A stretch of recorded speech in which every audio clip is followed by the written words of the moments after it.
Take your seats, and we'll start up with the meeting after lunch part. All right. Okay, everyone. The next agenda item is going to be the industrial hemp seed certification update. This discussion will be led by Alex McHandewire of the California Crop Improvement Association. Alex, can you come to the podium?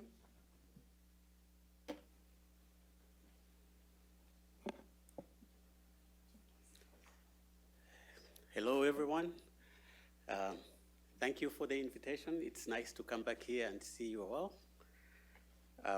I'll be making a short presentation, well, not quite a short presentation, but it's on industrial hemp seed certification. So I'll briefly talk about the introduction, go over the uses a little bit, AOSCA hemp update, a new list of hemp cultivars. We'll look at the new AOSCA standards, and then I'll make a one-sentence summary. So for those that are attending our presentation for the first time, or listening to the live stream for the first time, we wanted to reintroduce ourselves. We are the California Crop Improvement Association, and this is the association that is recognized by the California Seed Law as the official seed certifying agency for agronomic and vegetable seed in the state of California. Our objective is to ensure that California grown or California certified seed is of very high quality. By quality characteristics, we are talking about seed that is meeting the customer satisfaction in terms of trueness to variety, varietal purity, freedom from noxious and problematic weeds, seed that is going to have low inert matter, seed of high germination, and that which is devoid of problematic seed-borne diseases. In other words, when you get seed that is certified, you know exactly what you're getting. That's our aim. So we are a third-party verifier of the seed production process. Hemp can be used for many uses. It can be grown for grain, it can be grown for fiber, but it can also be grown for phytocannabinoids. That means we need to have varieties that are bred, in this case, for fiber. The outermost bark, the bast fiber of these particular varieties can be spun and refined into a variety of commercial items, including textiles and clothing. We need to have cultivars that are bred specifically for grain or as a dual purpose for grain and fiber that we just looked at before. Grain contains 25 to 40% edible oils by weight. It has high protein content that is highly digestible, and it is gluten-free, and it also has an ideal ratio of omega-3 and omega-6 fatty acids. But hemp can also be grown for phytocannabinoids, like we just saw, the most popular of which is CBD, which is produced in the trichomes that are hair-like. For the two varieties you have in the picture on the bottom right, the variety that is on the right would be producing more CBD than the variety on the left. These are produced on the buds. The production systems are those that I indicated there. We have clonal propagation and feminized seed production systems indoors, although I put greenhouses. A lot of states have allowed now hemp production in those particular states. We have a number of companies that are processing hemp products, but they are using raw materials that are imported from various countries. Europe, as you see in the graph, the production of hemp in Europe has been increasing over the past 10 years. They are, in part, large suppliers of raw materials to us. But as you see on the map, it's not just Europeans. We have Canada that joined the bandwagon. We have Chile. We have Australia. We have India. We have China. All these are supplying their raw materials to us. So our aim, actually, that's our state's intention, is to have hemp cultivars that can meet this particular demand for raw materials, but these should be highly productive cultivars, but also cultivars that stay within the law. As you saw in the regulations that were released at the end of May, beginning of June this year, we have 5 options in which you can have a variety get approval. The first one is to have that particular variety certified. And so I'm, in this particular talk, going to just go through that option 1 of certified seed production. That's what we are dealing with at California Crop Improvement Association. Talking about the California Crop Improvement Association, I indicated that it's a certification agency for California, but we work with a number of agencies, our sister agencies, in various states and countries. And so we belong to this international certification agency that we refer to as AOSCA. AOSCA is the Association of Official Seed Certifying Agencies. It just turned 100, and I wanted to share with you this particular celebration that we just had at the end of June. The association was founded in Chicago 100 years ago, and so it was pertinent for the organization to hold its celebration in Chicago 100 years after. As you see the flags on the left side of that particular picture, we have Canada, we have Australia, we have South Africa, we have Chile, Argentina, New Zealand, and the US. All these countries were represented at this particular national meeting, except Australia. Australia was not able to participate. But hemp was one of the major items for discussion at this year's national AOSCA meetings. One of the things that came out of the national meeting was we agreed to form the National Variety Review Board. This is a review board that is being put together right now by AOSCA, and it will review all new hemp cultivars for AOSCA. We had started reviewing applications for certification of hemp varieties at California Crop Improvement Association this year. We received 2 applications, and we met as a review committee and made suggestions to the applicants. But then as that was being done, we were informed by AOSCA that they actually would be forming a National Variety Review Board that will then be responsible for reviewing all new applications. So that particular review board is going to be comprised in part by members from the northern region of AOSCA, that's within the continental US, the southern region, a member from the eastern region, and a member from the western region that we belong to here on the west. We'll also have an industry representative from probably the American Seed Trade Association, and we are going to have on that particular board a private breeder, not necessarily from the National Council of Commercial Plant Breeders if we don't get someone from there. And so it's an invitation.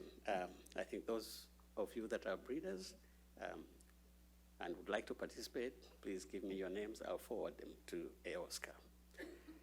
We are also going to have university breeders, and these are university professors that usually will belong to the Crop Science Society of America. We're going to have an AOSCA attorney, and then we're going to have 2 people from the USDA. One would be a breeder, and the other would be from the PVP office. But this particular board is going to review all these new varieties to make sure that they are distinct, uniform, and stable. They would also like to know that these particular varieties actually still fall within the 2014 Farm Bill definition of hemp. So they would like to have test results of all the new varieties. At that AOSCA national meeting, we also did endorse an application form that breeders are supposed to fill out completely and submit to AOSCA, so that that National Review Board is able to actually go through and determine whether the variety is indeed distinct, uniform, and stable. I have that particular application form, and so those of you that have varieties, we encourage you to apply for their certification, and you can inquire from me. I will give you the application. The current application is not a fillable form, so they will be doing that in due course. So we have hard copies that you would need to fill out. For the seed production process, that particular process will still fall through the 4-generation program, like other crops. And so we would start off with the breeder seed that would then be grown to multiply and produce foundation class seed. The foundation class seed will produce the registered class foundation, registered class seed, and as you further multiply that to produce the certified class seed. It is the certified class seed that then finds its way into commerce. So if a grower wants to buy seed of a particular variety that is certified, it will be a certified variety from the market to produce a commercial crop. In the middle, I included the tags that we provide if the seed is certified as to whichever class that I just went through. And so we have our regular AOSCA or CCIA tags, and at the bottom of that, we have OECD tags. So AOSCA is an organization that facilitates movement of seed amongst participating states and countries. OECD is also the same. It's an organization that will facilitate the movement of seed amongst participating countries. The tags are a little bit similar, but a little bit different. They will have different emblems and information on them. So the varieties that we have on the list of certified varieties are mostly seed varieties. So they are for seed or for grain, or you can use the seed to produce fiber products. And since last year or the year before, we have been pushing AOSCA to also include clone certification, because our growers would like to grow CBD or grow varieties for CBD production. And most of those use the Clonal Propagation or Feminized seed. So we just met actually last Friday on the 23rd. I am in the group, the work group that is drafting standards for clonal certification. And basically we kind of agreed we are going to have a different system. We'll start with the breeder stock plant and get a mother plant from that. And we look at that as something comparable to foundation seed. And then from the mother plant, we're going to get elite plants. And those would be comparable to the certified class. And that's what is going to actually be sold on the market. So the elite plants would be D1 or daughter 1, and D2 and D3. And in the middle there, I'm giving an example of what we're going to have. We'll probably not use tags for this. We're going to have certificates. So these will be clone certificates that we'll be issuing after the clone is actually certified. We had visited a nursery in Kentucky in 2017 with the national hemp regulators. And so this is the system that we are envisioning of certifying. So if you have a certified clone, you would produce plants in the greenhouse like that, on trays, and maybe sell the trays out, or you can transfer the plants to bigger parts and sell them as bigger plants. So we are also looking at the feminized seed production system. We would like to certify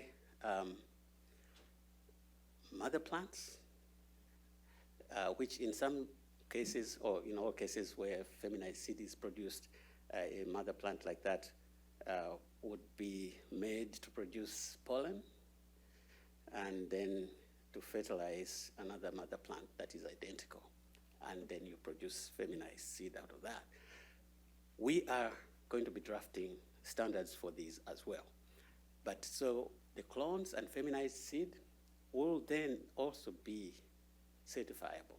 You can apply for a variety for certification, whether it's the clone or you're using feminized seed.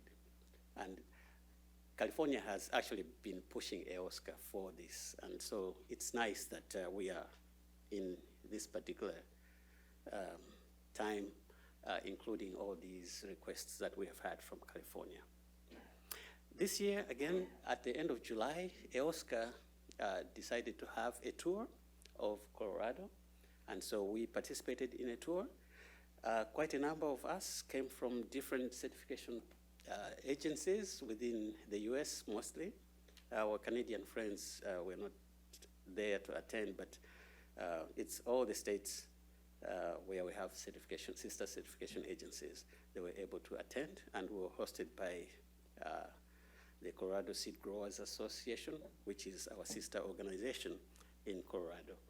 We rely on Colorado quite a bit because they are able to do location trials, and they can determine adaptation of varieties that even come from OECD countries in Europe or Canada.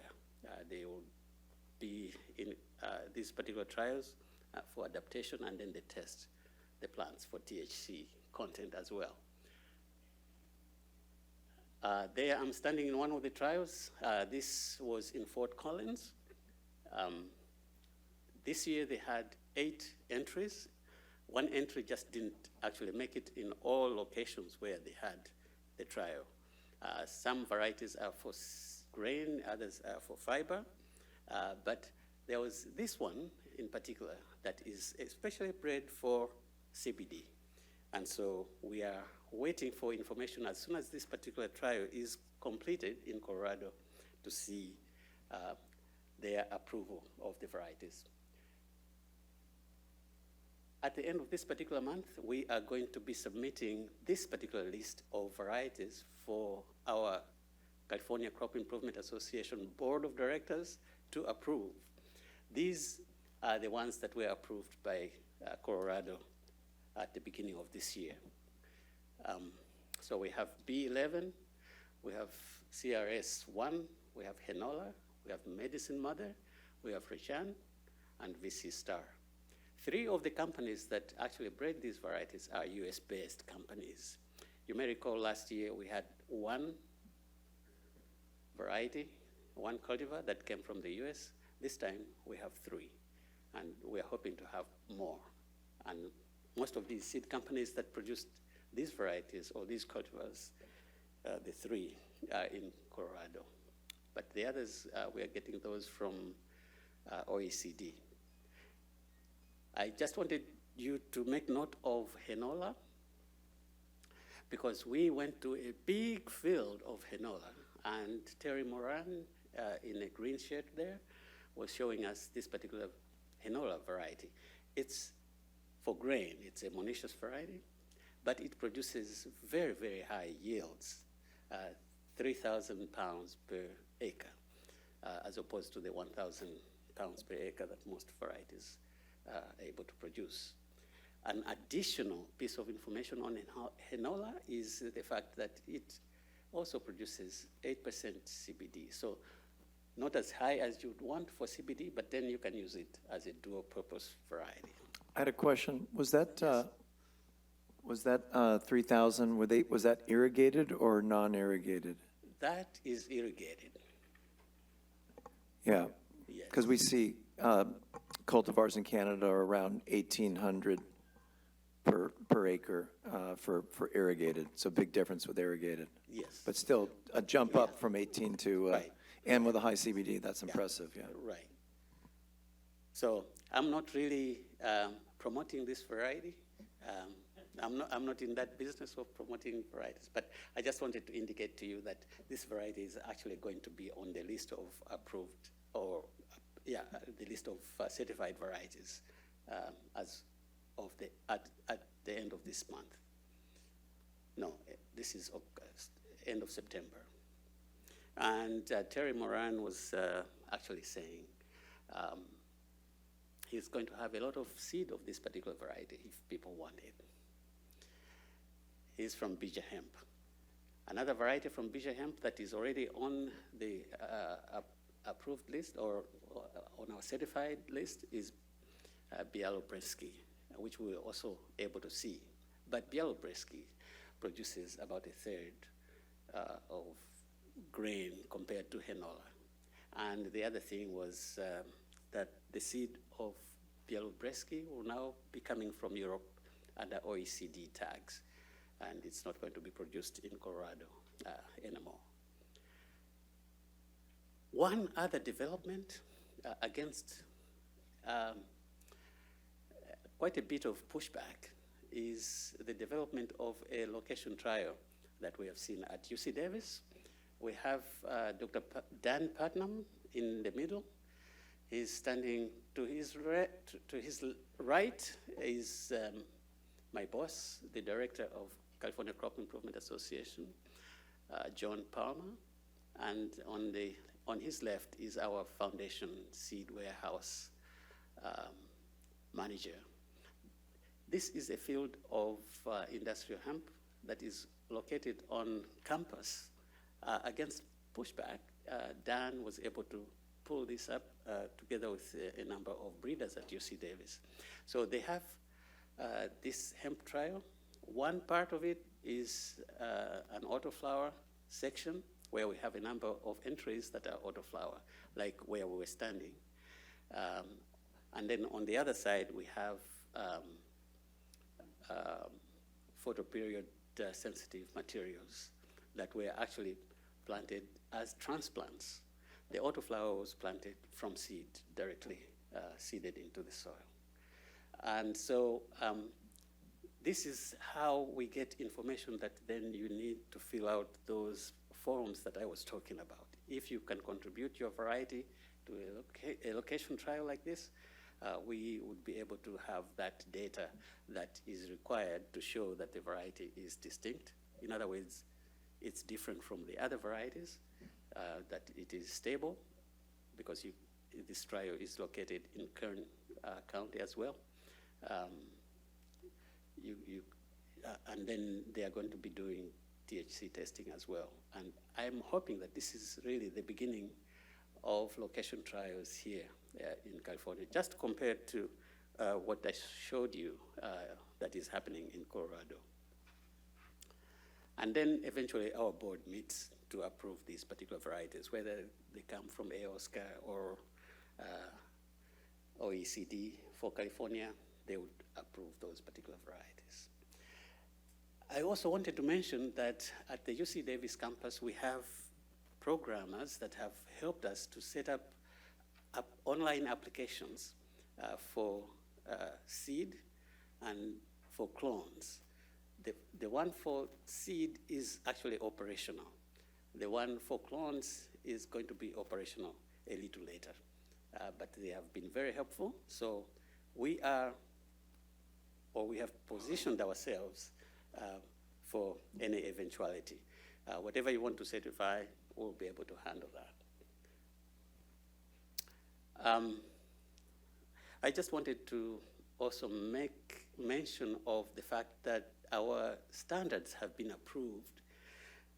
They were revised over the year, mainly with our Canadian colleagues. We sat down eventually at the national meetings and approved these particular standards. They are new standards, or they are improved over the previous standards that we have had. So in terms of field eligibility, the higher classes of seed now will only require 3 years of no hemp on the ground, whereas the lower class, the certified class, will only require 2 years. But of course, we're going to follow the guidelines that are set up by the Industrial Hemp Advisory Board of 5 years as we apply with the Ag Commissioners. But these are just minimum standards that AOSCA has come up with. To proceed, there's a need to have no hemp plants within 330 feet of the field where hemp is being produced. These figures actually came from a study that was conducted in Canada that showed that within 100 meters or 330 feet from a field, 90% or so, or greater than 90% of the pollen is dropped. Only maybe 5% or more is going to be available after that, and it can linger on for greater distances. So we can allow for 4 plants beyond the 330 feet from the field. We can allow for 4 plants within the isolation zone. And these are the isolation distances that we have agreed upon and approved at AOSCA. For dioecious varieties, the higher classes of seed, foundation and registered, will need at least 3 miles from other hemp fields, whereas the lowest class, the certified class, will need just about half a mile from other hemp fields. For monoecious varieties, basically similar. The higher classes of seed, foundation and registered, about 3 miles away from other hemp fields, and the lowest class, the certified class, just about half a mile from other hemp fields. If everything pans out on our field inspections, the CCIA is going to issue a field inspection report online. And that will indicate the variety that was in the field, the certification number, how large the field was, and all that information, and signed by our director. After that, the seed can be sampled. We need to have a sample taken to the lab for testing. And these are the standards for the seed. The standards haven't changed from the last time that I presented these. And so we want the seed, when it goes to the lab, it should meet these particular standards. If it doesn't meet these standards, it will be downgraded if it is a higher class. If it is certified, we can't downgrade certified. And so the seed will just not meet the criteria, the standards. During our visit of Colorado in Fort Collins, we visited the lab, the seed lab, and the seed lab reported to us that the main problem they have now to deal with at the seed lab is seed dormancy. They see a lot of seed that is dormant. And so you may want to take this seed and plant it out, and it will not germinate. They're trying various ways of trying to get around that within their own group.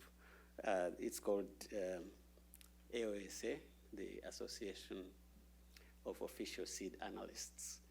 They are going to kind of work on that and see how do they get from there and really look at the problems of seed dormancy in hemp.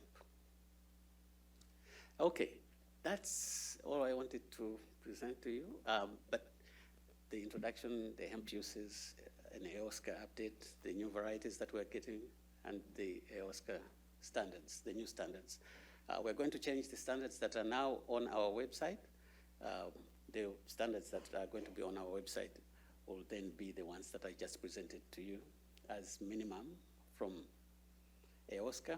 We may make a few things a little more stringent, or maybe for inspection purposes, we might change some isolation distances a little bit by making it a little more stringent. But by and large, we have positioned ourselves as California Crop Improvement Association and our sister agencies under AOSCA to provide seed certification for you. And so we would like, at the end of the day, that when you buy seed, whatever is on the label is exactly what you get, because we are third-party verifiers of the process. Thank you very much, Board. Yeah, Alex, Tom Pierce, got a question. How long does it take California Crop Improvement Association to move a hemp variety To certify it? through the breeder seed to certified seed, to bring a new seed online for release? You can move it through the process very quickly. Like those autoflower varieties that mature within 80 days, you can plant them twice or 3 times a year. And each generation then is a movement down that particular program from certified, from foundation to registered, Yeah. down to certified. It's so important to get these varieties that grow well in our area, you know, in our latitude, our soils, our temperature. You know, a lot of these varieties are developed in other areas that are not, they don't do well. I don't think That's they a do well very there. good point. That's a very good point. So that's why we are encouraging people to apply for certification of the varieties. We know we have a lot of varieties that are already here in the state, but they're not certified. So we are encouraging people to fill out that form and have them certified. All right. Any other questions from our board members? I have a question, Alex. For the land, do those time frames of 3 years or 2 years pertain to greenhouse facilities, or is it just in-ground production? Yeah, those do not pertain to the greenhouse or indoor production systems. They are for the fields. So then is there some sort of protocol to clean the greenhouses or sterilize them or make sure there's no plant or seeds in the greenhouses? Or? Yes, yes. Our colleagues in Canada are in the finalization process of coming up with that particular kind of document. It's more like a best management practice kind of document, and we are going to be looking at that and adopting it with maybe additions or subtractions at a later date. But that's one of the things that we discussed last week, actually. Would those be the same standards for growing in pots, even if they weren't in greenhouses? Like if you weren't going in the field, do the time periods apply to the field? The time periods? Like the latent periods of like the preceding 2 years, you can't have like crops growing. Right. Is that just for in-ground? That's just in ground, yeah. Alex, are you seeing, for certification on hemp, are you seeing varieties for all 3 aspects, CBD, grain, and fiber, or just any one particular variety? We are seeing all 3. And when we talk to growers seem to also want to have for the three. We participated in a growers meeting in Imperial Valley, and growers were asked to raise their hands for fiber, and it was like a third of the group. For grain, about a third of the group.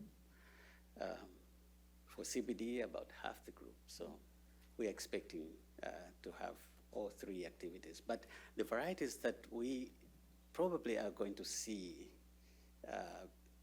being submitted for, I think they'll probably mostly be for CBD. Is there a distance for isolation purposes that you guys have from field to field? Like a mile, 2 miles, anything like that set? Yes. So the higher classes of seed, foundation and registered, they're supposed to be 3 miles away from other hemp fields. The lower class, the certified class, that can be just a half mile away from other hemp fields. Any other questions from the board? All right, anyone from the audience have any questions for Alex? All right, please come up.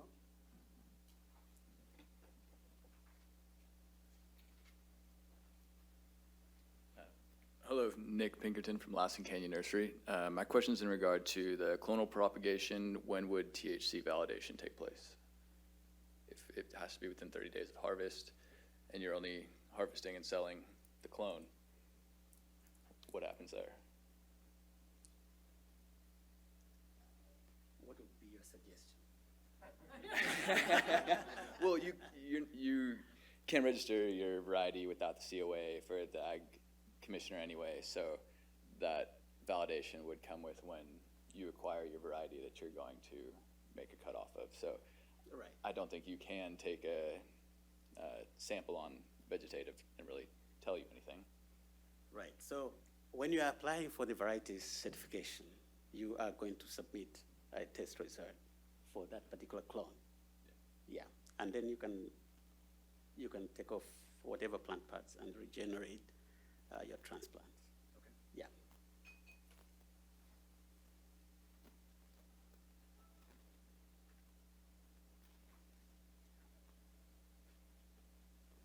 Hi, Mark Sabine from Buenaventura Coast.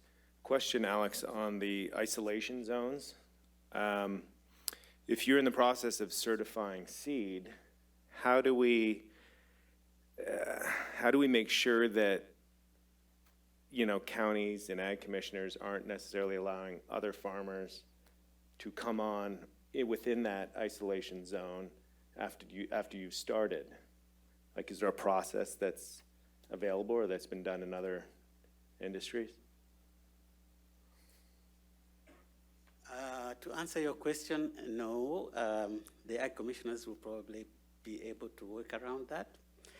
But we are offering a service at California Crop Improvement Association. We have a pinning map, and those that are producing seed will pin a field where they want to produce a seed crop way in advance. You know, if they're going to be planting, for example, end of March, they pin the fields in January. If someone comes and pins a field nearby or within isolation zone, this is what we do for sunflowers, for example. If someone pins a field that is within isolation zone of their field, they get to be notified by an email that someone is trying to pin a field that is within your isolation distance.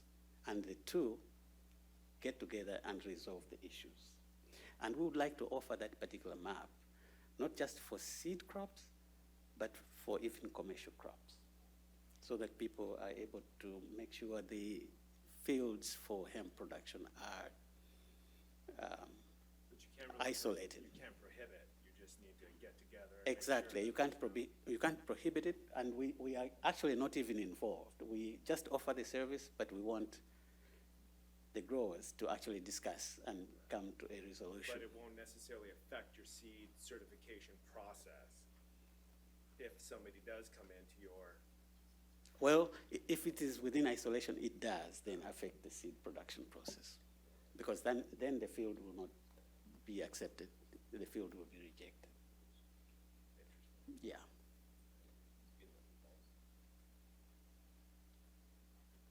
That was a very good question. I'm just curious, Rick, is that something that you guys ever have to deal with? Not necessarily with hemp, but with any other crop? I had this situation happen a few years ago in Tama County on sunflowers, and we don't have the ability to restrict someone from growing an agricultural crop. The only way that I know that to work around that is with the planning department and having to have a conditional use permit prohibiting or restricting planting, and some counties have that for industrial hemp currently, where they also have cannabis. So counties are doing that type of situation, but in this instance, if you have to have that 3-mile buffer zone, you'd have to have some type of a land use permit. But there's nothing that I'm aware of in the Food and Ag Code that would allow us to restrict that activity.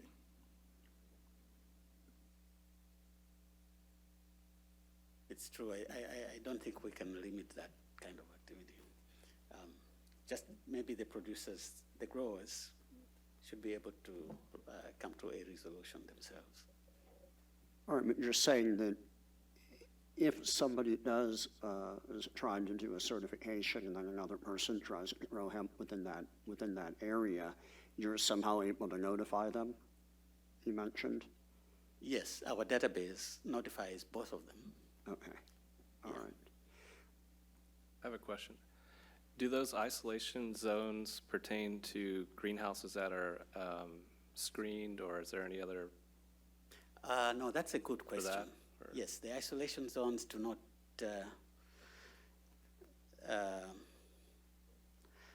they do not relate to greenhouse or indoor productions. But at the same time, we are in the process of trying to evaluate how good the filtration systems are in the indoor production. I'm not very sure how far we can have two indoor productions if we don't really have very good filtration processes. So we are actually right now in the middle of drafting standards for clonal production and feminized seed production. And so these kinds of things would appreciate a lot if we get information from you, because our standards are industry-based. We don't really want to come up with standards that the industry can't work with. So would like your assistance on quite a number of some of these things. All right, any other questions for Alex from the board or from members of the audience? All right, no, thank you so much, Alex. It was very, very informative. Thank you very much.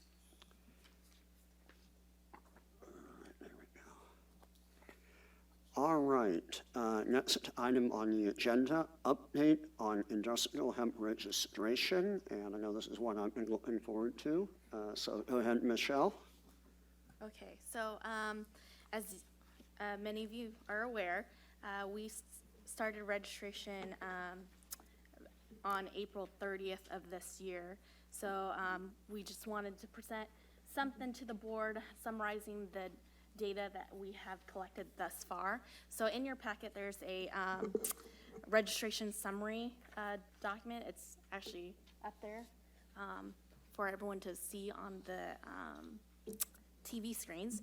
But as you can see, I'm not gonna go into details with all the numbers, but we did summarize the number of registrants we have per county, the number of registered sites, and the number of registered acres.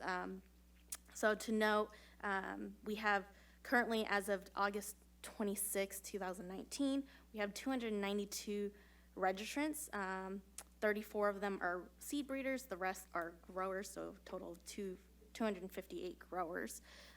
We have a total of 629 registered sites. Out of those 629 sites, 540 of those sites are registered with, are registered as a grower site, and then 89 of them are seed breeder sites. And then total acreages we have, and before I get into the totals, I just want to note that the reason why we have fractions of an acre is because the minimum planting requirement for registrants is 1/10 of an acre. So we have a total of 7,572 acres registered. Most of that is with the growers. That's a total of 16,899 acres. But I do want to also note that this is coming off of our registration applications.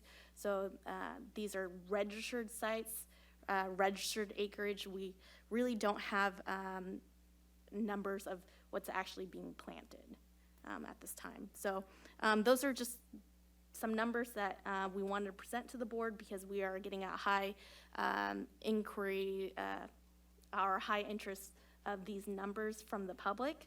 So they'll be available on our website as well.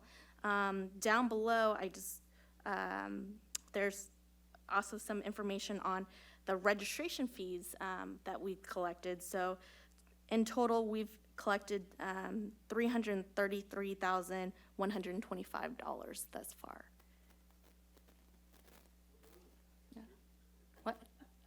I was just going to ask how we had a 25 on there. We'll need to look into that since the fee is $900. I don't know. Okay.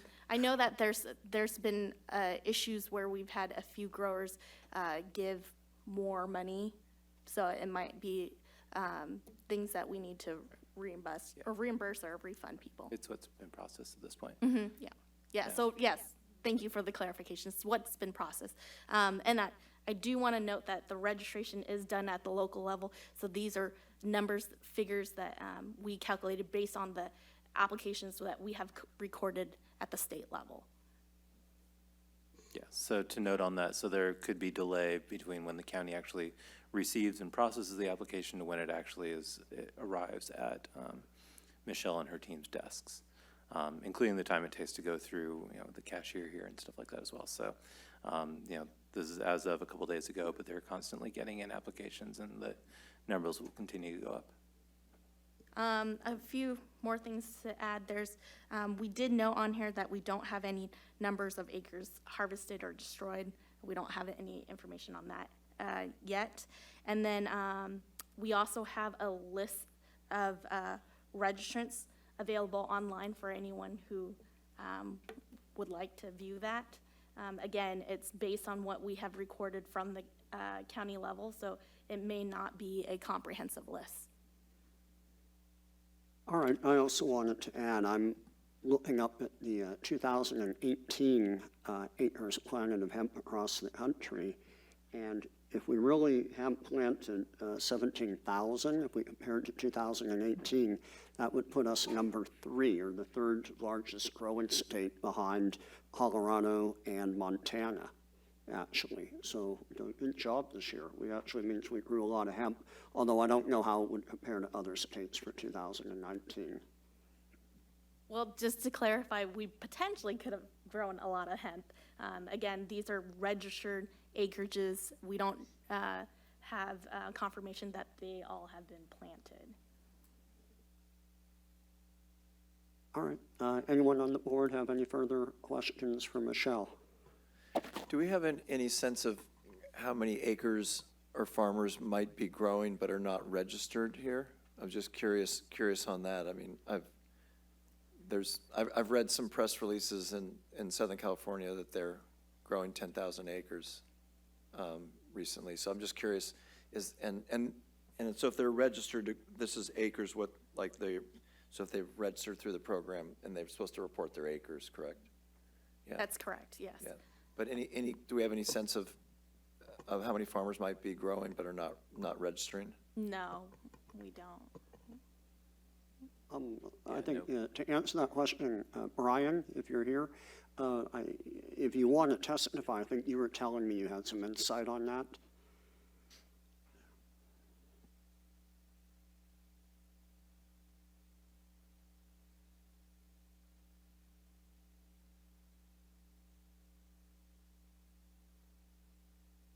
Hi, I'm Brian Webster, business development consultant with CA Hemp, producer of the California Hemp Expo coming up in November in Fresno. Yeah, just kind of anecdotally, I know that there was a lot, I think it's like maybe half of the counties had this thing called a temporary moratorium, right? Because it got started so late at the end of April, they didn't know what was going on. And then there were some states, some counties that kind of switched, like San Bernardino. I think in May, as late as May, they had a temporary, and then they switched it, and they started registering, and then there was like 3 registered, then 12, then 20, and then they, last I talked to the county ag commissioner guy there, he had still not sent it in to the state. And then I had also heard, like in San Luis Obispo, that there was like 108 hemp farms registered. And that was a case of the reverse. There they were welcoming hemp, registering hemp farmers, but then had to cut it off because they didn't have the staffing to like send, the county ag staff out to 108 hemp farms in San Luis Obispo. So that was kind of like the reverse of the situation. But the good news is that it's actually happening. There's a lot of people, there's this SoCal Hemp Farms in Lancaster, Antelope Valley. They got 100 acres. They're planting, according to the reports in Forbes online, they have 6,500 plants per acre. So there's actually 650,000 hemp plants on 100 acres in the SoCal Farms, just in Antelope Valley in Lancaster. And they have a relationship with the community college there. They're doing research. They're really doing big business there. And then there's a lot of people that I know of who are planting 1 acre of hemp. They got pistachio trees growing. They got almond trees growing. They're growing 1 acre of hemp to see how it's going, to see how it's going to be, and then they're going to look to see how they're going to expand next year in terms of are they going to grow 10 acres or whatever they whatever the land that they own can handle, and the market relative to almonds, pistachios for their return on investment. So anyway, congratulations, it's definitely happening. Thank you, Brian. Does that answer your question a little bit? Yeah. I have a clarification on San Luis Obispo, if that helps at this time. Sure. Hi, Sean Donahoe. Just to clarify, San Luis Obispo found itself in early May as one of those counties that felt the need to issue a moratorium temporarily while they deal with the land use policy issues. So they actually created a temporary moratorium against any further planting, and they created exemptions, various categories of exemptions, including for those that already had the commercial registration in hand. So as seen up there, there were 16 registrants that successfully made it through the registration process with the county agricultural commissioner. There was 32 that failed to find their way through the process, and there was an exemption created within the urgency ordinance that was passed there. They removed that exemption, so those 32 were sort of left high and dry at the actions of the Board of Supervisors. Additionally, there was also an attempt to sort of rein in the established agricultural research institutions within San Luis Obispo. So there was eight established agricultural research institutions that pre-notified the agricultural commissioner there and also identified sites. So while there's 16 registrants in San Luis Obispo, there's 8 researchers, so maybe a ratio of 2 to 1, although the research sites had only 1. And so we're working it out. I'm on the Hemp subcommittee of the Agricultural Liaison Advisory Body of San Luis Obispo, and we just concluded our last conversations earlier this week for drafting a permanent ordinance that we hope for March. Hope that helps. Thank you. Any more comments from anyone regarding this? I was going to ask, go ahead. I mean, I was just curious if anybody in the industry knew if this sort of 2-to-1 ratio between registrants and research institutions was widespread. I mean, is this undercounting by 20% what's really out there, or 50% what's really out there, or is this like totally a black box? I think that was pretty particular to SLO. It was particular, and you also had to notify the agricultural commissioner of the GPS site down to 6 digits, and you also had to identify who would be involved. And so many of the registration procedures that are lacking under the current statute that are desirous to be in conformance with the Farm Bill, that's kind of sort of what county council wanted. So I'm not necessarily saying that there weren't more research grows in San Luis Obispo, but there's 8 that came forward before the moratorium went into effect. And I don't think the reporting to the CDFA is, completely accurate either, or maybe not completely updated. Like, for instance, Ventura's at 506 total acreage here, and I think they're closer to 4,000 now, so. And Yeah, that's quite a I difference. believe all that's registered. And I'm also curious, Rick, working with the county agriculture department, have you been hearing any problems or stories or anything going on with other county departments of agriculture and registering? Not for registering, but certainly lots of issues and concerns, because it's a brand-new program. So I maintain a list for the 58 counties of their current status, and 56 counties do report. We have 2 counties that have chosen not to report to make it public for a variety of reasons. But we're currently holding at 25 counties that still have ordinances prohibiting.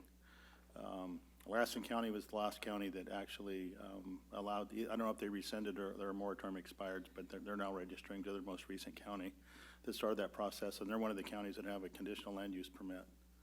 So I know that we have, I saw my first lab sample test yesterday from Sutter County, so I know that, and it was tested below 0.3. And I know LA County sampled 3 weeks ago, so I know that they've already started harvesting. I haven't heard of any that tested high that have had to be destroyed yet. So. Wonderful. Thank you, Rick. Yeah, Michelle, a question. Thank you for putting this together. I mean, like Matt indicated, maybe it's not 100%, but it's an indicator of what's going on. I'd like to see this continue. Is there any plan to update this monthly, or how would you handle that? We can definitely do that if the board has any recommendations on how our program should go about that. Let us know. I mean, all this is good. I like to see the fees collected and, when available, the number of acres harvested, and that's all good information, and destroyed and that type of thing. I think this ought to be an ongoing.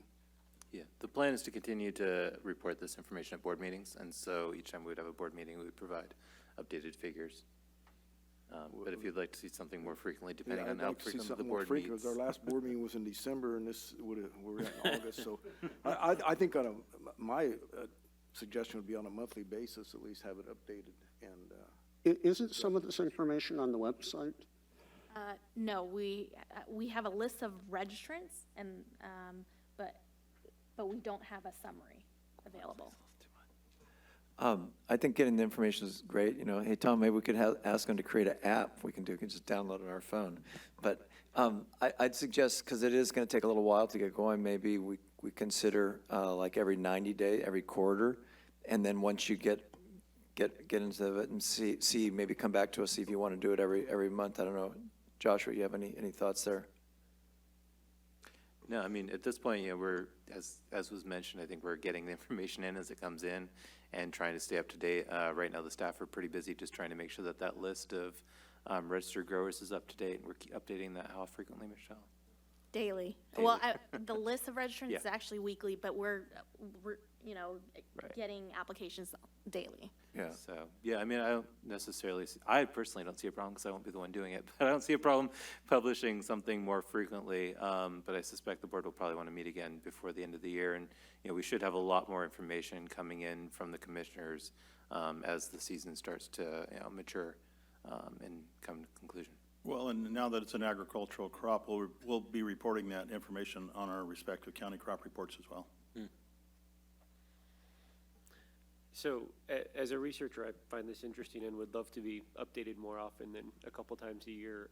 Just one model that seems to work well with cannabis for the licensing is you sign up for an email list and they send you an updated license spreadsheet every week.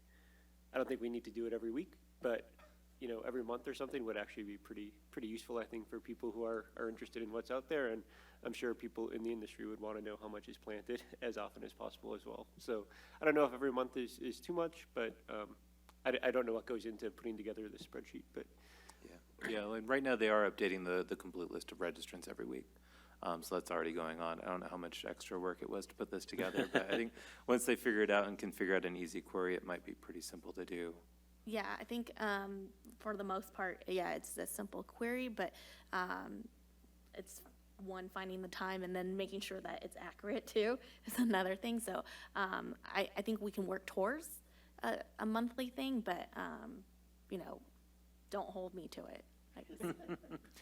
Rick, how receptive do you think your ag commissioners would be to reporting on a monthly basis or whatever, every 2 months or something? I mean, extra more work for your agency.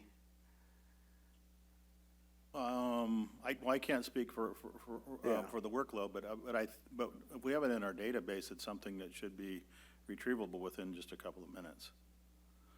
So as far as, and you can certainly submit a public information request act if they're a little bit hesitant to deliver that to you. But there's certain confidential information you wouldn't be able to receive. But as far as just your gross acreage, I don't know why that would be an issue at all. This could be kind of the starting place too for the pilot program for the state and reporting these findings to the appropriate bodies, and if we can get some more qualitative measures as well, whether it's varietal, purpose, any information would be great. I think we could kind of work in tandem with I think at some point we formed a task force for a pilot program. Not sure where we've gone with that, but it could be a way to factor it back in. All right, well, so far, I think we all agree that we'd like to have the data compiled at least more frequently rather than every time we have a meeting. John mentioned quarterly, Van mentioned monthly. Michelle, is this something where it's already in the spreadsheet and you just click a button, it's fairly easy, or is it a lot of work for you? Yeah, it would be somewhat easy, but at the same time, making sure that it's accurate and then that we do have compiled the data that we've received from the county is another workload to this. All right, and you said the counties do it how often? Or since it's a regular agricultural crop, they're already having to compile some information on it? Yes, we're required by statute to produce a crop report each year. Typically, those don't roll out until around June of the following year. I know there's still counties that haven't completed theirs for 2018 yet. They're still in the process. But this, as being an agricultural crop, it will be reported for the counties that are growing it as a commercial crop. All right, well, I'm thinking at least quarterly would be doable for putting it together. Yeah, we can definitely strive for that. All right, anyone else have a comment on that? Putting together the totals of the registrations on a quarterly basis, and is that something you would put on the webpage? Yeah. Yes, we Okay. can definitely make it available on the webpage. Question, how would you find out what's actually been harvested? Because just because somebody registers a harvest is a big difference. Is that data going to be somewhat available, or is that going to be more difficult to ascertain? Well, through our regulations, it requires that growers that receive a passing test report to actually submit a harvest report after, I believe it's 72 hours after the completion of harvest. Okay, good. So we can have that be one of the columns, harvested column. Yeah, so once the commissioners start collecting those reports, they'll be able to provide that information to CDFA, and we'll be able to compile that and report it either via the website or to the board, depending on when the Great, next thanks. meeting. I know that'll be useful. Yeah, for people. absolutely. And I do want to just mention and kind of explain a little bit more about the delays. So everything's done at the local level, but they are forwarding us the documents, weekly or whatnot. So I guess the data is being compiled by us, but obviously the counties may have their own way of compiling the data for their own county. So we just don't have a database that we can link up so that we're not duplicating this work, but that's what we're doing right now. All right, well, I think quarterly sounds feasible. I would like to make a motion that we would recommend that the Department of Agriculture pilot quarterly. I don't think we need a motion, No. right? If you'd like to make one, you can, but we don't need one. We will seek to do that regardless. Okay, all right, we don't need to do that. Anyone have any comment on that, or more or less? Anyone in the audience? All right, so let's do that. All right, anything else to report, Michelle? No, just the next agenda item. All right, number 8, update on industrial hemp program revenue and budget. Let's see if the numbers are adding up. Okay, so on the last agenda item, I mentioned how much we've collected thus far, which is $333,125. So this is something that I guess a snapshot of our expenditures to date for the industrial hemp program. We do this for really for all boards that are managed by CDFA. So this is something that we would generally provide to the board at some point. So I just want to kind of go over how the board should read this. Basically, we have the expenditures broken by fiscal year. So you have fiscal year 16-17, 17-18, 18-19, and then obviously current year 19-20. So to start off with, if you look at current year, this is actually outlining our authorized spending authority. So it's not necessarily what we have expended, but this is what we are authorized to spend. So let's kind of going through this. At the top, you have salary and benefits, so that's all our personnel costs. If you look at current year, that figure is based on projections that includes for the six requested positions from our budget change proposal, including 2 vacancies that we currently have right now. We have general expenses, printing, communication, postage. Those are just the general expenses that a program would typically incur. It's quite minimal just because we don't have a whole lot going on. We do have travel that's related to the travel expenses from the board, including some of the program's travel. For example, I traveled this year to Minnesota for the National Industrial Hemp Regulatory Conference, so that's part of that cost. We have facilities. Our programs do have to pay for rent, so that's part of that. There's utilities involved, so forth. And then you have, going down, you have the Attorney General, that's our legal costs. And then on the indirect and the pro rata, we actually have a supplemental sheet in your packet. It's labeled Overview of Indirect Charges that will kind of explain what those charges mean. I'm going to try to quickly summarize them, but we have indirect costs for the executive and administrative divisions. We have our own division indirect, that's for the Plant Health and Pest Prevention Division services, or Health Services Division. We also have an indirect cost for IT support, and then we have pro rata that we are projecting that we would have a cost for. So I'm not going to read this, it's quite lengthy, but again, that explains what's covered under those indirect costs as well as pro rata. And then we have listed that we are projecting that we'll spend some money on equipment that's actually for some vehicles. We haven't made those purchases yet, but we are authorized to spend that much money on, I believe it's 4 vehicles, right? So then, and that's really it. All the other line items are fairly general: auto inspection, supplies, other miscellaneous charges. We have 0 on that. But going down past the all the I guess, general expenditures. We have county agreements. We had, and projected, and this is a while back, but we had projected $550,000 for county agreements to reimburse them for costs associated with industrial hemp cultivation. We don't know if that figure is truly accurate.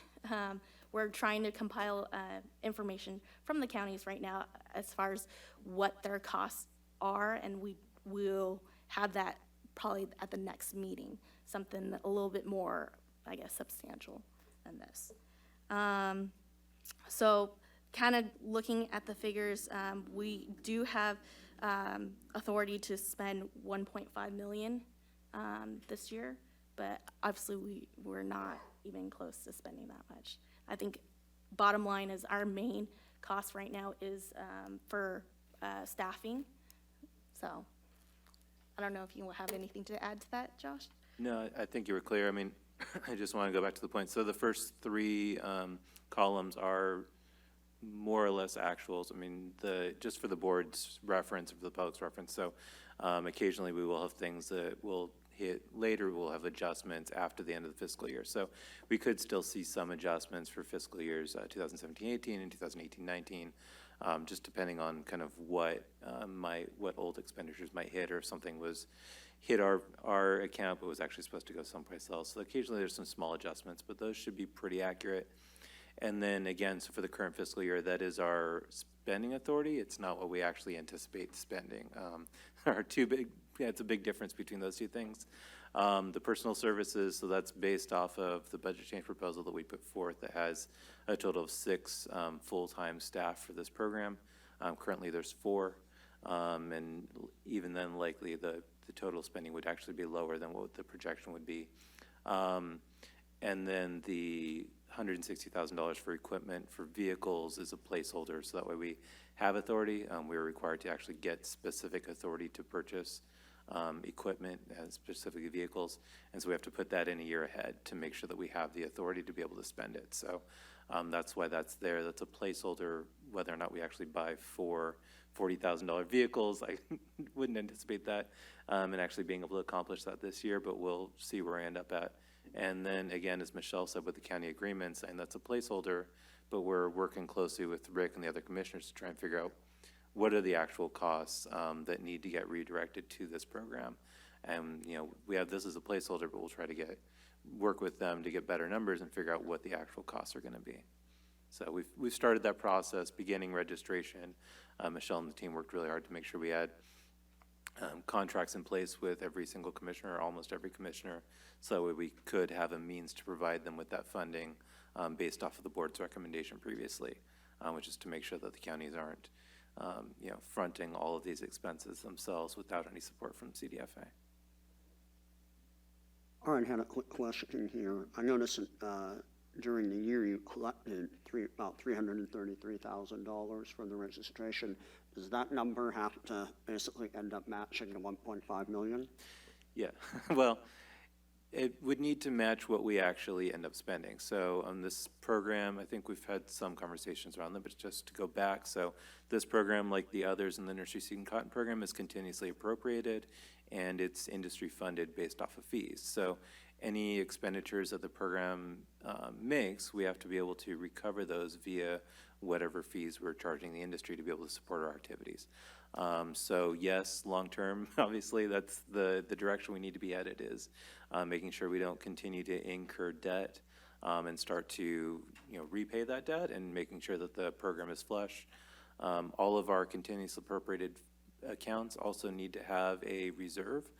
So not only do you need to make sure you're bringing in what you're spending, but you actually have to have some money in the bank in case of emergencies. So unlike a general funded program where we would get an allotted amount that we can spend and then it's gone at the end of the year, this program works more like if you have your own bank account where you can continue to spend off of that bank account. You have to make sure you have some money in the bank in case, say, there's an emergency, or if we have to close up shop, we have to have money to be able to close everything out. So there is a requirement to have a reserve moving forward. So that's something that once we start collecting money, we'll get into a lot more in depth in. But yes, so that's part of the conversation we want to have. We want to make sure the board has some information to look at, so that way moving forward, we'll start to get better data, because we will need to, as we had previously discussed when we proposed the fees, we'll need to be adjusting them moving forward to making sure that we're actually recovering what we need to spend to keep the program and the industry moving forward. All right, thank you, Josh. And I'm just doing some quick number crunching right now. And basically, it looks like the first 3 months, you got the 333,000. If I multiply that by 4 to get for a total year, we actually end up with about 1.3 million. And that's not too far from the 1.5 that you think you're going to spend. That would be assuming that we continue to get registrations throughout the year at the same rate. But, you know, ideally with this industry, it seems to be generally fairly seasonal. So normally we would be getting most of the registrations in at the first portion of the year prior to planting. And so I expect that over time, that's the cycle we'll be on. So we don't really know how much we can project revenue for the current year based off of what we've received or what registration will actually look like. So that's something we're, again, coordinating with the commissioners to try to see, you know, get the data from them, see what registrations they've received, and try to make sure that our figures are up to date as possible, and then work with them, and then we'll continue to work with the board to say, where is the industry headed and what is that going to look like? Right. And, yeah, as I say, at what point do we have to begin to make decisions about if we need to increase the fees? Yeah. How, I mean, is it like halfway through the year, or do we have to go a full year before we would determine that? Normally, once we get a handle on kind of what this normal life cycle of the program looks like, then with most of these boards, what we'd like to do is have a specific time of year where we discuss our revenue to date or revenue for previous years, our expenditures, what those look like, and whether or not we need to adjust fees, and do that in a time frame where we're going to be able to then go through the rulemaking process prior to the next season and when people are going to be renewing. And so that's something we'll work with the board to really figure out and establish what that's going to look like. But yeah, usually that's an annual conversation, and so we would present this information to you annually and keep you all up to date on kind of where we're at and where things are headed. All right, thank you. Yeah, just wanted to share something. Thanks for going over that, Joshua, and I know it's because it's a startup, new crop, new industry, it's really hard to project what kind of demand on services and resources. I think, you know, the board should be aware that inside those of us who are involved in the CBD industry from the you know, the commerce side, there's a real concern that there's a significant overplanting of acres, that there's the price of flower is going to likely drop significantly next year. How far, it's hard to say. But, you know, like one of the largest grower, you know, processors, brands of CBD, you know, they grew 500 acres last year, and I think they still got a lot of that left. So if one of the most dominant players is only going through 500 acres and that's lasts them more than a year, you know, when you see acres of like, you know, 100,000 plus the country, you know, you go where, you know, there's gonna be a lot of product sitting in farmers' sheds and in warehouses that are not moving off the shelf. And everybody thinks they gotta, you know, everybody wants to be in this business now. So there's gonna be a huge shakeout. So it's potentially could be a lot less farmers growing next year. It could go down, then the market demand can kind of catch up, and maybe it'll go back up in 2020, you know, 2021. So just wanted to share that's something we should look at and not get too far ahead of our skis, so to speak, in terms of expenditures, given that we may not have as much registration fees coming in. We really won't know until, I mean, anybody who knows for sure is, you know, you really don't know, so we'll know more in probably next year sometime. Thank you, John.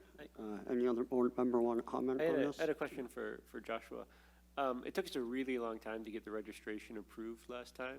If we change the fees, is that going to be like another year to do it, or is that something that typically CDFA can do quickly? No, I mean, so normally that process would have gone quicker. I mean, it's part of the issue last time was we were setting up a new program and starting all over from scratch. So we just went through it. We've got that to lean on. I think it should be simpler. We just have to be strategic in how we present it and making sure that we've got the justifications ahead of time as it's being presented to making sure that we can make a good argument and move things forward quickly. So I would certainly not anticipate the same type of experience while still being prepared for obvious delays, because I think that's par for the course at this point. right, any other comments from the board? All right, anyone from the audience wish to have any questions or comments about the budget? Nope. Okay, let's see what's our next item.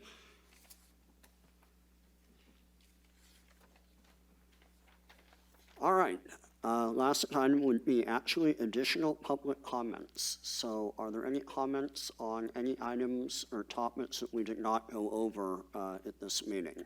Please come to the podium. Or actually, I should say, does the board have any items they want to bring up? Public first? Okay, public first.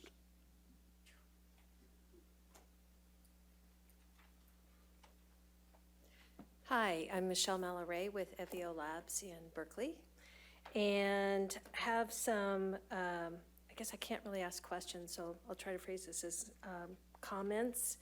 So when looking at the current pilot plan, you know, what's been published in the CDFA, it talks about composite samples, meaning a minimum of 5 primary samples, and I won't go into like the top 18 inches and lateral branch, I get all that. My question is, how is that a representative sample? You know, if you 1/10 of an acre, you guys said was the minimum, and you also talked about someone who had 100 acres. Well, 5 plants wouldn't be composite, I would think, a representative sample of the entire 100 acres or 1,000 acres or 2,000 acres. And to give you some references, you know, you might want to take a look at Oregon. They've been doing this for about 4 to 5 years. And they have different patterns that you go through the fields, like an X pattern or a zigzag pattern. But it seems like there should be maybe a percentage of plants, percentage of acres, you know, something that makes it a representative sample. The farmers are asking the test labs for that information, and we're trying to help them out with that too. And of course, and then they send all that material to us, which brings me to the next comment. It also talks in the CDFA rules or guidelines about samples sent to labs within 24 hours in a permeable bag that doesn't allow for mold growth. If we could get if we and the farmers could get some type of recommendation on what that bag would be. And again, going back to Oregon, they use paper bags, but in Oregon, it's the test labs that go out and actually collect the sample in the paper bag, so it doesn't grow mold, and then they deliver it back. How are the farmers going to ship these big bags of materials? And I'm thinking it's going to have to be shipped like via FedEx in order to get to the labs in 24 hours, unless they're just a few hours away from the lab. So that's a consideration. And then finally, when you guys were introducing yourselves, I didn't hear anyone on the advisory board from a testing lab. Did I miss that? Okay, so I'd like to recommend that you get someone from a test lab on your board. If you need I'm willing to volunteer for that, or if you can get some recommendations. I think that's really important, especially given what was first talked about. Testing is a really big consideration, the 0.3% by dry weight. I think you definitely need to get a test lab on your board to talk about that. Those are my comments. Thank you. All right, thank you very much. And I'll just add a little bit to what you were saying. The makeup of the board was actually determined by the law that was passed. The proposition specified, you know, somebody from law enforcement, somebody from, you know, an agricultural commissioner, somebody in business. But there wasn't anybody necessarily in a lab, unless we were to somehow define it as, you know, one of the hemp businesses or something. Right. But I mean, it's a good consideration, though. Right, so, I mean, I don't know if you were here for the presentation from Patrick Goggin this morning where he was discussing. Yes. So he was discussing the legislation. That's one of the sections that is under review for SB 153. Okay. So you may want to reach out to Patrick or somebody like that. Great. To discuss further. Thank you. Yep. All right, Justin. Justin Eve with 7 Generations Producers out of Sutter County. We're an organic farmer there. A couple of comments to her comment. In Oregon, we're familiar with what's going on up there. We've heard that the agriculture commissioners up there, the people that are supposed to be sampling for the state, they actually are overran with work and they can't get to all the fields. So it's actually a kind of a problem in Oregon that they've been dealing with, trying to make them do more work than. Are they government officials or private Government labs? officials, there's like 3 of them for the whole state, and there's something like 2,500 registered farmers up there, so they can't get to all of them. So I would say to the comment there is, I would love the ag commissioner to come out and sample more plants, but, sampling a percentage of 1,000 acres is not only gonna be very cost prohibitive to the farmer, but it's also, gonna be a large workload to the agriculture commissioners. I'm sure Rick maybe could attest to that. So I'm not sure if that would really be the solution. I think if you're registered varieties, you take a certain number of the samples of the registered variety and you test it. And I think it's pretty straightforward. I think we have the law dialed in pretty good already. And then as far as delivering the material, it's up to the lab, from my understanding, that the lab takes the sample, they meet us there, pass the cost on to the farmer to take that sample. So I think those are pretty straightforward. I don't think the manipulation of that needs to take place. Just a couple comments there, but I'm really here to talk about some language that was delivered back to us out of the Office of Administrative Law as far as testing and sampling protocol. Under section 4941, sampling procedures for testing industrial hemp for THC content. In section B, under subsection 1, section A, if 2 or more lateral branches are present, the terminal 18 inches of the top lateral branch and terminal 18 inches of one lateral branch from the lower 1/3 of the plant. If any branch is less than 18 inches, the whole branch shall be taken. It's not in accordance with its own language. If you see in subsection 1 of section B in 4941, it says each primary sample shall include all plant parts of plant, including stems, stalks, flowers, leaves, seeds, and buds. Subsection A leaves out stalk. It just says branch. So you have to include stalk to be in accordance with the law. So I would suggest, as proposed language, to get that properly dialed there, it would say top lateral branch and terminal 18 inches, including section of stalk. So you have to include the stalk within that sample. That's what it says, but it only says branch here. So you have to include the language of stalk within that sampling procedure, whether it's you're cutting the whole section out or, whatever it is, but it needs to have including sections of stalk. Appreciate it. That it? Yep. Oh, okay. Yeah, I think that's just, I guess in that case, we're just clarifying what a branch is. Well, it's clear. Well, I think it's clear with the branches. I think the sampling protocol or the procedure there says that it needs to include the stalk as well. In subsection B, or I'm sorry, in subsection A of section 1, it says it doesn't reference stalk. It says branch. So I think it needs to be including is and terminal 18 inches of one lateral branch, including section of stalk. So it needs to be not just the branch, because our ag commissioner is telling us that they're going to take the plant, let's call it like this, and they're going to just cut the top whole 18 inches off. That doesn't include the main stalk. So it needs to be the whole section of the whole plant, of the whole arm, of the stalk. As it says in the law, as it says in section 1, it says it must include all parts of the plant, not just the branch. Okay, great. Thank you, Justin. All righty, Brian?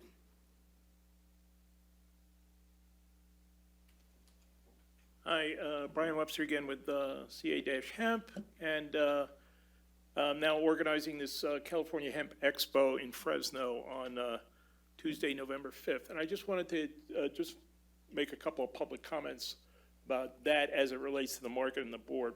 One is this is going to be a full day statewide event. Well, we hope to have several hundred people at the DoubleTree Hilton in Fresno. Now, this is timed specifically to be 2 days before the California Economic Summit, which will also be drawing about 500 people to Fresno.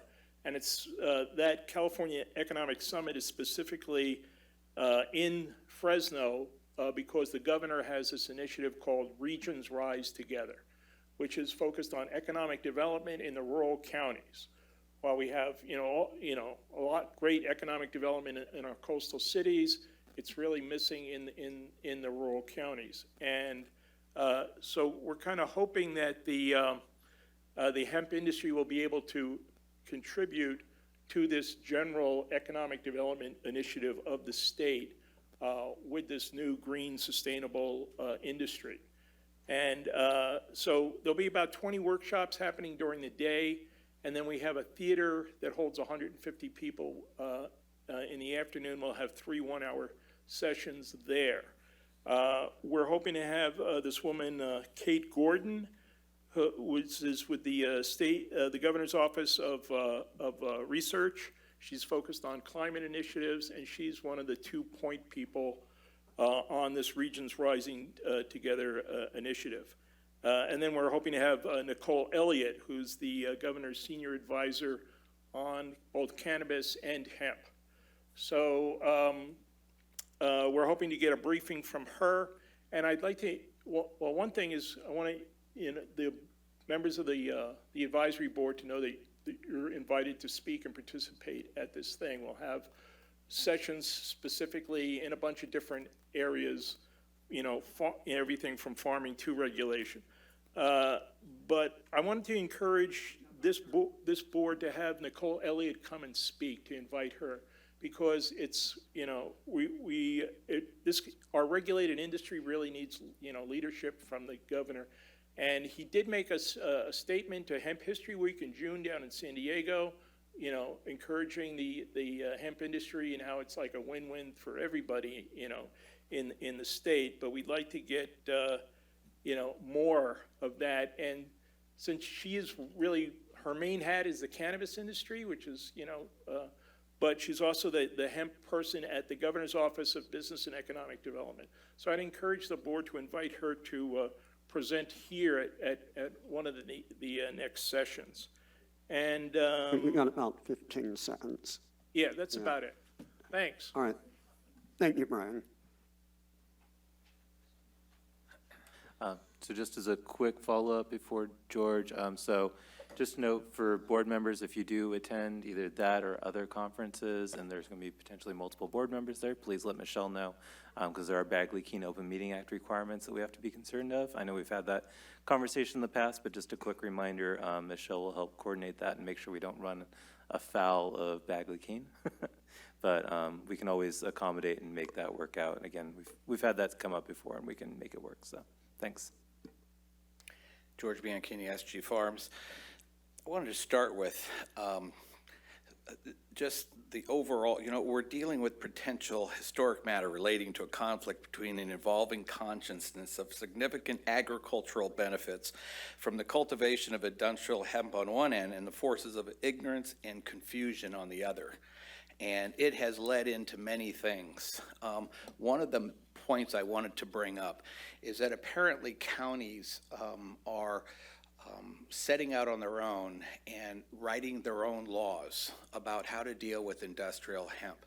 I think it might be good for the board, whether it's through the attorneys that you have access to, is to advise us so that we know what are the policing authorities that the individual cities and communities have, because they all seem to think that things are a little different. For instance, in one county, they're limiting grows to certain size. Some they're limiting it to a certain number of people. I worked on the language as well as Brian for Prop 64. It wasn't in there. We have statutory law that seems to be being adjusted without going through the two-thirds requirement of our legislature. And I think it might be wise to have something so that at least we can go in to the county attorneys or to the people who are writing these rules and to inform them what their authority is. A lot of them seem to be dealing with it like it's still marijuana. It has, one county we're involved with cost 24 farmers. Several of them had plants in the ground because all of a sudden a couple people complained about it was going to ruin the grapes. And boom, there was a ban. The other counties through California that are using the California Leagues of Cities and their cut and paste moratoriums are basing their statutory findings on pure fiction. And We're contesting that in state court right now. But it's going to end up putting farmers out of business. And a lot of folks that waited and waited. I mean, this law was passed November 8th, 2016. It became law the next day. So we're many years into this, and we still can't figure out what the law is. Prop 64 had specific language in there. And so I think we need to decide which part of the language is going to be enforced and maybe what new pieces of language are going to be added to it. So at least it's the same from one county to the next. So I guess to sum that up is we need to find out what a city can do. In 1409, of the 5 versions, there were, in the original version, there were 4 sections that cities and counties were allowed to either ban or modify or do different things. Every single one was taken out in the final version signed by the governor, except for the cities and counties' ability to add extra fees to cover their costs. And then that was followed up with the next line of 15 seconds. By removing limitations on the manner in which industrial hemp may be grown and the uses for which it may be grown, this act removes barrier to the growth of industrial hemp as an agricultural product. So my point being is that the state has already made some rulings, and I think we need to see them defined so that we're not forced to be a criminal because we're trying to follow one law and then turns out that they're enforcing a different law. Thank you. All right, actually, you bring up a good point when you talk about state law versus county law versus city law, and, you know, at what point what law will prevail, what do the cities or counties have if they're going against what the state law is. I actually don't know. I'm not a lawyer, so I don't know how it that's. I did talk with Michelle about it, and she says that their lawyers can only comment on things that the state can do, not necessarily on things that the counties can or cannot do. So if we have a lawyer here, anyone else may want to comment on that. It might be helpful. Yeah, I'd like to read Section 1 in SB 153, which I think would clarify the concern. It is the intent of the legislature in enacting this act to neither limit nor prevent a city, county, or city and county from exercising its police power authority under Section 7, Article 11 of the California Constitution. So it has been determined, and that's why counties do have moratoriums, that they do have this power now, but this is expressly putting it into law through SB 153. They define it in 153. Mm-hmm. Thank you. All right, any other comments just on that issue of state, city, and county law?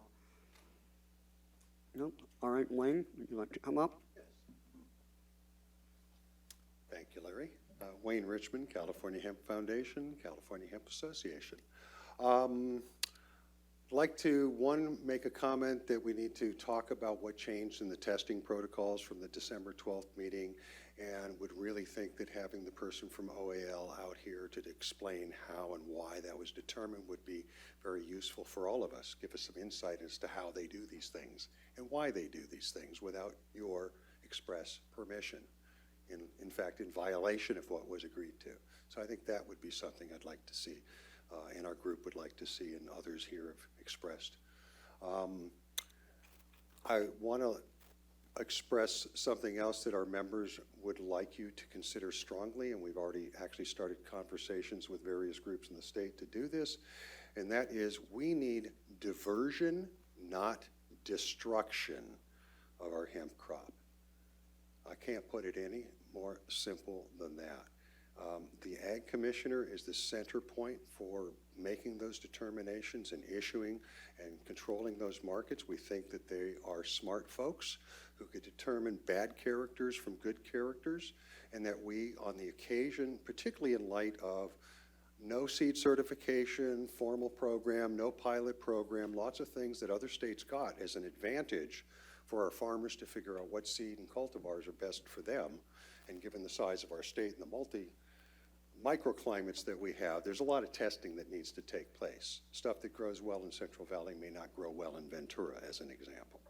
So that is missing from our state, all other states who are actively involved in hemp. So I think that rather than try to get through some very complicated laws and rules, we allow adult use of marijuana.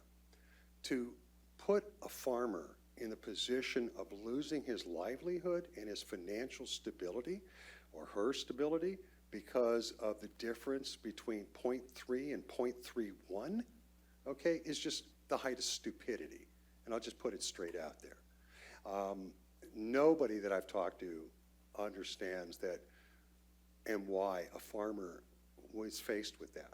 Financial destruction if his crop goes hot. Yet, if it was hot enough, he could get a permit to grow cannabis. So what I'm asking for this group to consider and hopefully put together some ideas and some rulings on is that diversion in this state should be an active avenue determined by the Ag Commissioner, who can determine whether people are trying to game the system or not, right?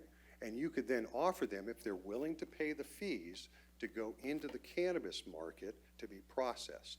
I've talked to the cannabis folks. They will create the opportunity in the processing facilities to do that, okay? So I've already talked to the folks at BCC, the legal folks. They don't see any reason why it can't be done. I think we owe it to our farmers to find this solution. Diversion, not destruction. So that's the end of that portion. I wanted to say thank you for all you folks showing up here today. I hope we'll show up again sooner than 9 months. And one last announcement. The first ever homegrown hemp expo in California is happening the end of September, September 27th and 28th in Imperial County at the Imperial County Fairgrounds. And I hope that everybody who can hear this will come on down and let's kick off the party. Thank you all. All right, thank you very much, Wayne. I'll quickly deal with the second part of what you were saying, as we did deal with it here at this committee, on this board. That was the definition of destruction. I think in the actual law, it does use the term destroy, and everyone on the board was in favor of remediation, where we could, whether it could be taken into the recreational cannabis or even be used for non-consumable items like fiber or grain. And there was a ruling by the law office of the CDFA, and unfortunately they found that destruction meant destruction, that it had to be destroyed. But the board here decided that we would leave it up to the individual county agricultural commissioners to decide how that would take place. I do agree with you, Wayne. We don't want to see farmers destroyed because of 1/10 of a percentage point, but that would most likely, or that would have to require a legislative fix. It's not anything that we can do here to get that changed.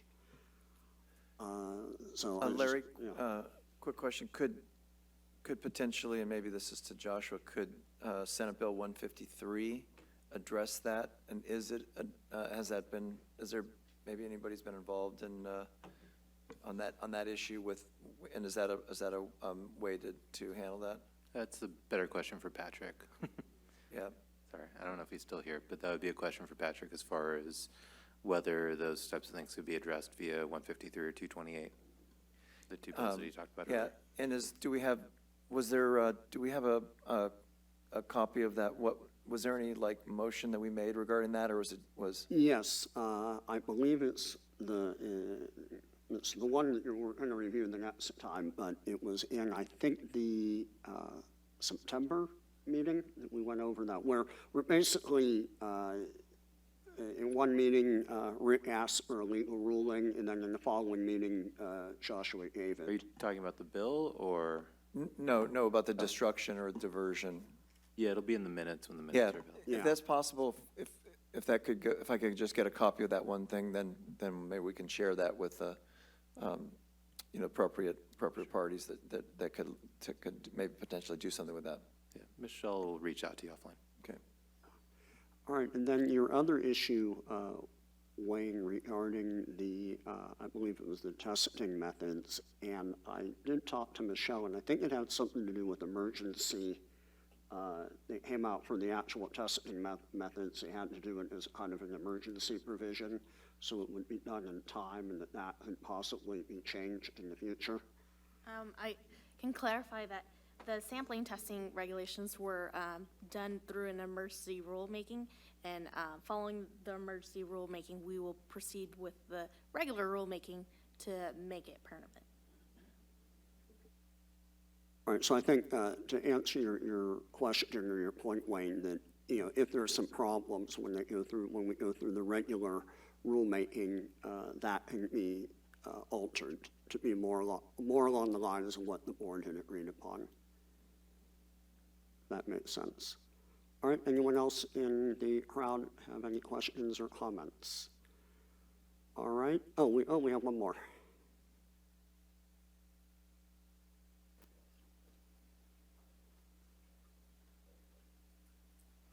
My name is Joseph Ridgway from Murphy Commons. Are we looking at Delta 9 or total THC from your side there? All right, I'm afraid I can give an answer of what I remember, but maybe Michelle might be able to give a better one. If you have questions regarding the regulations and what it states, I can talk with you offline and answer that question. Great, thank you. All right, anyone else in the audience have a question or comment? No? All right, so we'll go to the next item, the last item, and that is when we should have the next meeting and what the agenda items should be. One item I would like to bring up is a lot of people have been talking about cross-pollination of hemp crops, where basically you might have a seed variety near a CBD grow. It's happening. I'm hearing things here and there, news articles, people have brought it up. I don't know if it's a serious problem or not, but it might be something that we might want to talk about ahead of time before it becomes a serious problem. Possibly have if somebody from the Department of Agriculture can talk about cross-pollination issues. Yeah, I mean, that's likely something to come. I don't know if there's anyone from the UC that would be able to address or discuss it further. Yeah, I mean, we get this question all the time, and essentially there's no research on the varieties that people are growing in California for the CBD varieties and cross-pollination. So as far as I can tell, and reaching out to my network within UC, I could see if I could find somebody who could talk about it. But as far as I know, all the information is basically from for grain varietals in Canada, and how appropriate that is to apply to what we're doing here.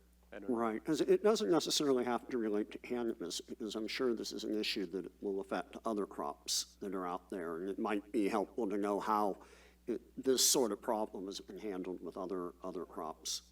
There's probably already been a solution.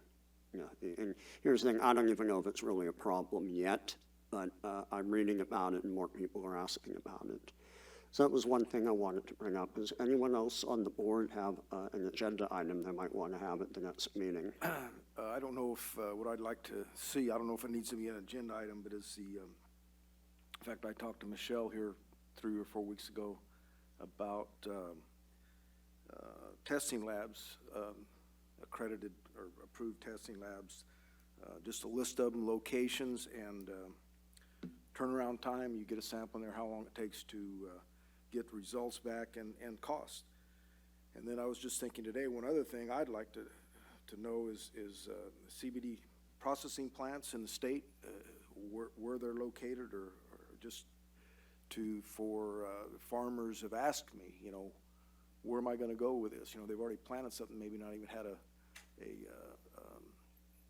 place to process or somebody that backed out of a deal that they were involved in. And also fiber processing plants in the state, CBD and fiber processing. And again, I would just like that information. I don't know if we need that on the agenda or not, but at least I think it's good information for this board to have. well, I'm pretty sure there aren't any fiber processing in California, at least not yet. But I'm fairly certain there are CBD processing places now. Where we would get that, or how we would find that out from the board, as the CDFA does not have any control over that aspect of it. That falls outside of what the CDFA does. Certainly, there's some way to find that out, I would think. That, as I say, that sort of thing might be handled better with one of the private organizations that are out there, sort of like the Hemp Industries Association. I think there's a California Hemp Association and things like that. We'll probably begin to get that information together. And also, several people mentioned these hemp shows or exhibitions or symposiums, and I have a feeling that some of those processing facilities might show up there exhibiting. I would figure that would be the best way, because it's outside, I think, what the law says for doing this. So it's not any information that you guys compile. No, that's outside of CDFA. I mean, that's certainly something that would generally be discussed at, those types of like symposiums or conferences or things like that.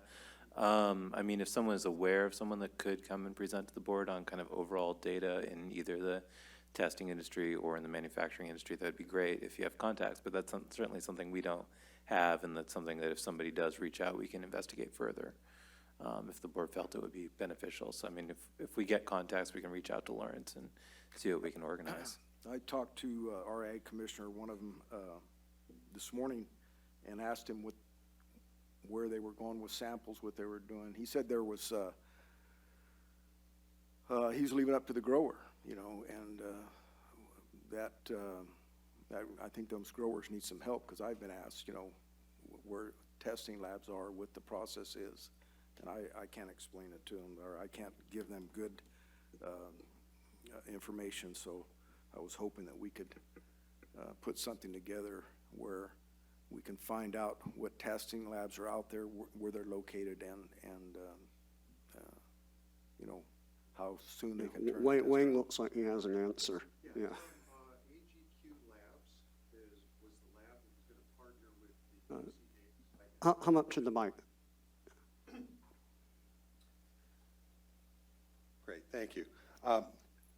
AGQ Labs is a state-based lab here in California with multiple locations. They were going to be the lab that UC Davis had selected for the hemp consortium. And I know they're up and down the state, so AGQ Labs can do your testing for you. We actually have them doing the testing for our farms for soil, as well as THC and CBD. They are ISO certified. I hope that helps. I'm At least looking it's a lead. them and anybody else. But if you want more, call me. Okay. I actually have heard of a company called Statutes Labs, and I think one of their people actually testified here a few meetings ago. Anyone else? Yeah. There's a list of ISO certified labs that on the one of the Cal Cannabis or one of the cannabis websites. There's probably at least 40 different labs. Right, Rick? Yeah, as far as future agenda items, I would like to have us address testing and sampling protocols for microgreens and clonal propagation. We need to get some information out to people that are wanting to do that activity and how they can, what we need to do for those activities. And then also, I've been, and a couple of other ag commissioners have been contacted by California Highway Patrol regarding intra and interstate commerce. And what they're going to be running into, and they had wanted to be involved in this process for when they're stopping shipments going down the road. And I think it'd be invaluable to have them here to address the board. David, do you have any comment on that?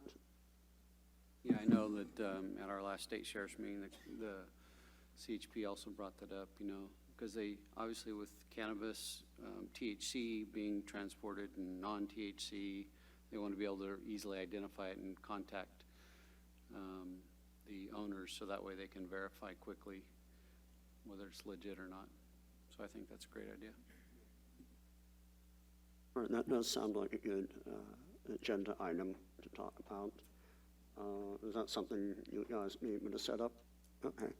Any other compelling agenda items that we should be talking about? Yeah, I have one. We left off with the pilot program last meeting, and I'm not sure where we're at with the paperwork, and I'd like to put that on the agenda for next meeting. All right, are we waiting for the federal guidelines on that?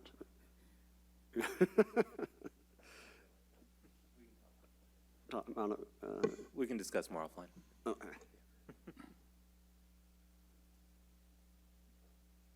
Yeah, if we can get an expert in, after listening to the fertilizer guy, it sounded like there were some questions on nitrates in the water and an expert on salinity, maybe out of Davis.